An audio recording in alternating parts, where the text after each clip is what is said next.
you've been downtown in the last several months and looked up, you may have noticed scaffolding all over Austin's tallest open skyscraper, the Austonian. KXAN has discovered crews are fixing a major safety concern that's been kept quiet in the last 3 years. The Austonian's general manager says a 6-foot piece of concrete cracked off one of the balconies and pieces of it almost hit a staff worker. We recently learned the same general contractor and concrete subcontractor are building what will soon open as Austin's new tallest building, the Independent. Many people call the Jenga building. KXAN investigator Aaron Cargile has been digging into the design and construction of the Austonian and asking how its contractors are ensuring the same scenario doesn't play out again.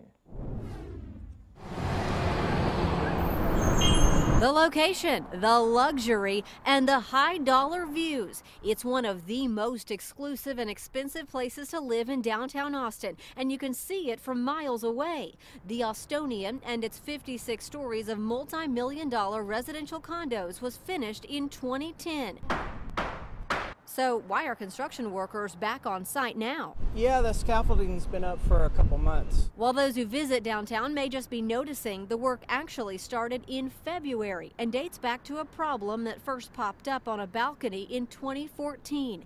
The Austonian's GM says the outer edge of the concrete slab was cracking and it was repaired. But in July of 2015, they had a bigger problem on their hands.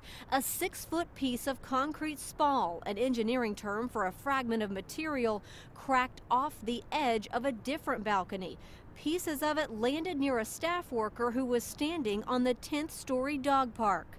I'm just surprised nobody got hurt. I mean, I don't know how big, how many of the pieces that fell, but I mean, that's just scary. After the close call, the Austonian Condo Association eventually hired its own engineering firm to inspect them. Pivot Engineering determined the balconies were not built correctly, and the cost to fix what they call defective work would be in excess of $13 million, all spelled out in multiple lawsuits. The condo owners filed the first one against the developer, the general contractor, and its subcontractors. There's standards in the concrete industry for making sure that the reinforcement has adequate concrete cover, so as long as you follow those standards, there really shouldn't be any issues. John Duke is with the company overseeing the repairs. He says the root cause of the problem, the steel rebar was too close to the outside edge of the concrete, which led to water getting in and rusting and expanding the steel. Crews are going in and removing about 2 inches of concrete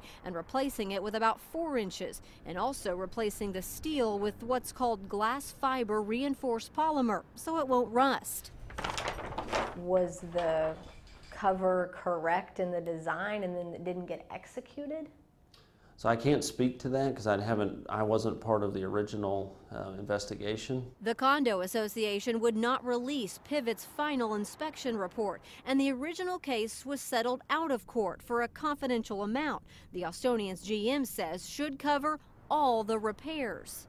I'm glad that somebody's doing something about it. I think it's great because you don't want chunks falling on people. Overhead protection is on the street level to keep people passing by safe. The work is about 70% complete and is expected to wrap up in April of next year. And Balfour Beatty is using the same concrete subcontractor on the Independent and told me in a statement safety is always our top concern and we have a proven history of quality control with Capform. Capform also says they built numerous projects before and after the Austonian and have never encountered the same situation. They call it an unusual occurrence and not an ongoing concern. Back to you. Aaron, thank you. While the company overseeing current balcony repairs explained to us what caused the cracking, Capform told KXAN the cause was never officially determined.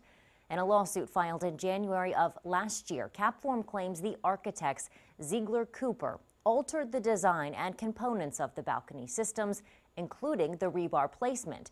Ziegler Cooper calls those claims false and misleading and went on to say a Texan might say that Capform's claims are all hat and no cattle.